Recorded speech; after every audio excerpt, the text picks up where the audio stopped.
speaking skill adalah skill pendamping nomor satu. Itu bisa understand fundamental communication yang baik. Ketiga adalah, ini yang paling penting adalah lu bisa menganalyze. Analisa itu penting. Mentality maju aja dulu sih enggak sih buat lu. Based on skill yang gue belajar sama lu 1 jam 2 jam terus gue langsung bisa nggak bisa. Kan gue bilang jam terbang, tapi kapan lo mau terbangnya? Iya, Gitu. kapan lo mau terbang? Kapan lo mau terbang?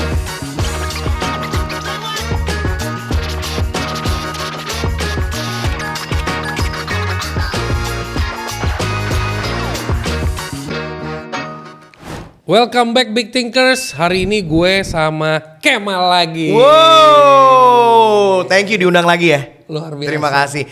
Video gue tuh yang kemarin kita tuh banyak yang nonton loh. Iya. Thank God loh. Iya, Terima dan kasih loh. Banyak yang menonton, banyak Yes. yang belajar, banyak yang nyecer juga. Yeah. Nah hari ini giliran kita yang nyecer lo pada gitu.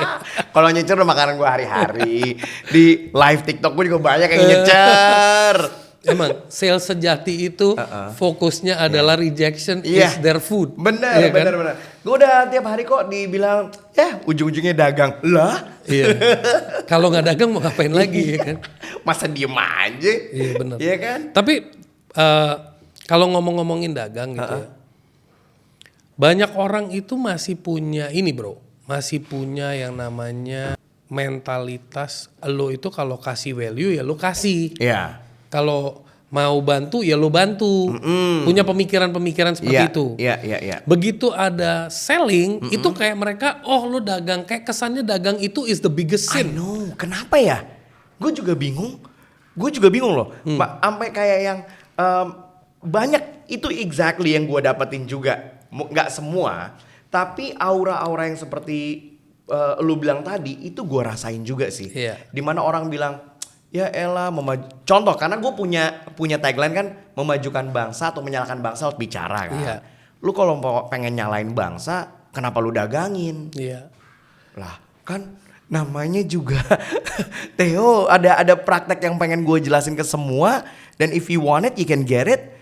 Kan nggak apa-apa kalau didagangin. Enggak, sebenarnya It's knowledge, konsepnya right? iya Gitu betul. loh. Tapi kayaknya pemahaman yang perlu dipahamin adalah pada saat kita ngomong kita memberi value, Iya. artinya barang yang tadinya 4 juta, Iya. gua kasih di 200.000, itu namanya value. Yes. Ya kan, barang lo beli 200.000, value-nya 4 juta nih misalnya. Iya. Kapan lagi? Supaya orang-orang yang tadinya nggak bisa afford, Betul. justru lebih adil, lebih merata. Betul. That's kan? my point. Itu poinnya. Nah itu menyalahkan bangsa juga, bukan enggak ya kan? Tapi tetap di-kick. Gratisin aja bos. Nah pertanyaan gue selama ini, siapa yang modal gratisan, belajar dan akhirnya sukses? Nah. Biasanya serba salah, gratisan orang nggak komit. Iya, betul. Iya kan, tujuan Benar. orang bayar sebenarnya supaya komit kan? Betul. Gue bayar tujuan. loh. Yes. Gue bayar, kalau Iya. gue nggak belajar gue rugi. Benar. Itu kan sebenarnya goalnya itu. Itu gue rasain kok. Misalnya nih, let's say my students ya. Students yang dulu offline yang mereka bayar personally, sama offline yang dibayarin sama kantor, itu beda loh vibe-nya. Beda kan? Beda. Yang mereka personally keluar dari kantong sama dibayarin beda. Itu Intention belajarnya beda. Itu kalau bayar sendiri, kayak zaman sebelum gua pandemi tuh, gua kan bikin kelas bootcamp ya. Itu nggak bakal cukup yang namanya 1 hour Q&A. Bisa lari ke 2 jam pak. Q&A doang tuh. Yes. Gue selesai jam 4, Q&A sampai jam 5 itu bablas sampai maghrib. Oke. Karena mereka Seriously learning and seriously focusing. learning. Yes. Tapi kalau misalnya yang corporate ngundang gue, let's say dari 50, Yeah. mungkin yang nanya less than 50%. Oke. Sisanya kan ada yang, ya gue paham lah, keharusan lah. Ya, nanya juga kayaknya formalitas. Ya, Kalau nggak nanya kayaknya gitu. kesannya nggak. Kecuali kantornya itu banyak Gen Z-nya tuh. Nah, they're willing to learn tuh. Iya. Tapi mungkin yang ada beberapa yang ditaruh kayak, ya saya kan udah mau pensiun ya. Ada loh yang kayak gitu. Ya udah ya cuman gitu. Tapi udah selama di kelas aman-aman aja, participate, fun-fun aja, it's okay buat gue. Iya benar sih. Gitu. Bro. Nah bro, kalau kita ngomongin komunikasi, Ya. berkali-kali kita ngomong komunikasi itu salah satu fundamental yang penting banget di semua aspek bro. Yes, speaking skill adalah skill pendamping nomor 1, skill utama lo. Iya. Itu.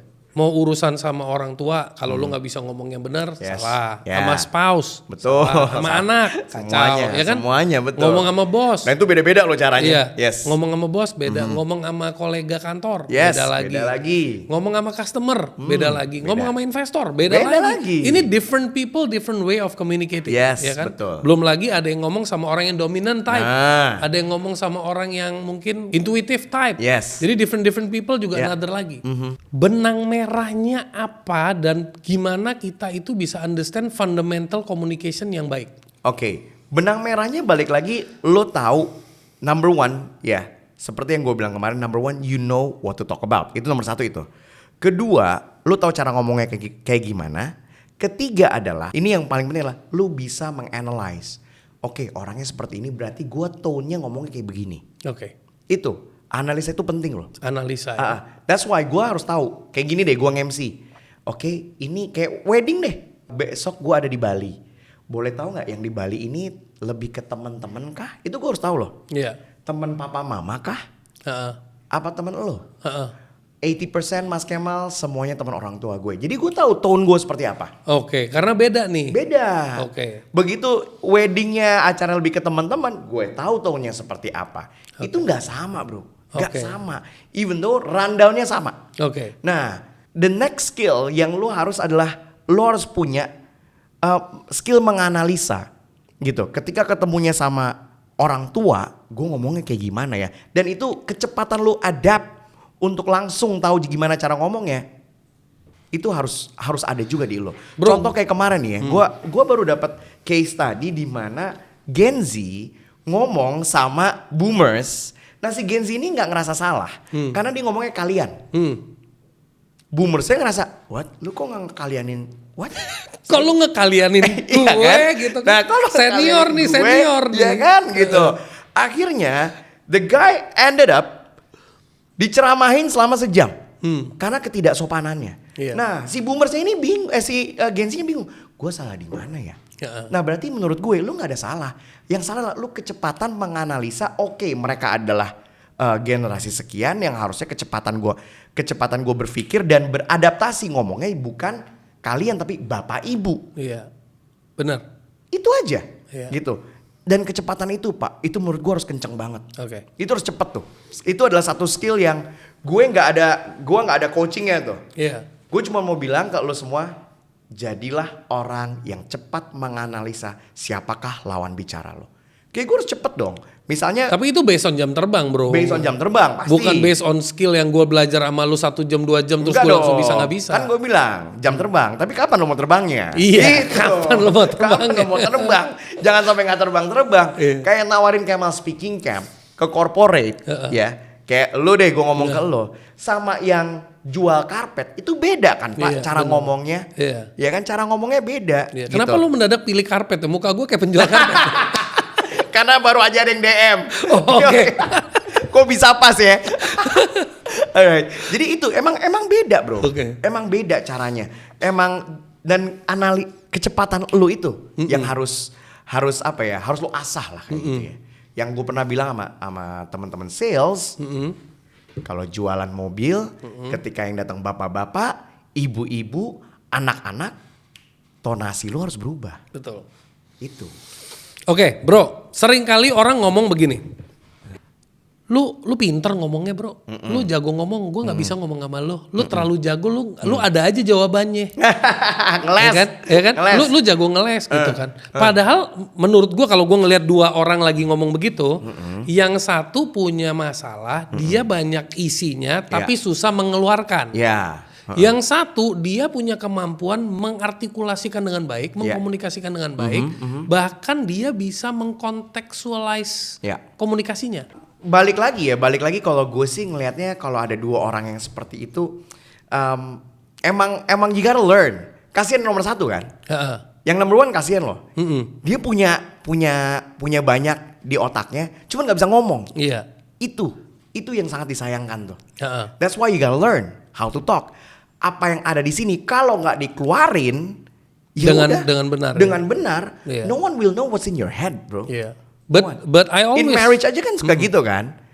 Lu mengharapkan istri lu begini karena lu nggak ngomong. Itu sering. Itu Ya kan?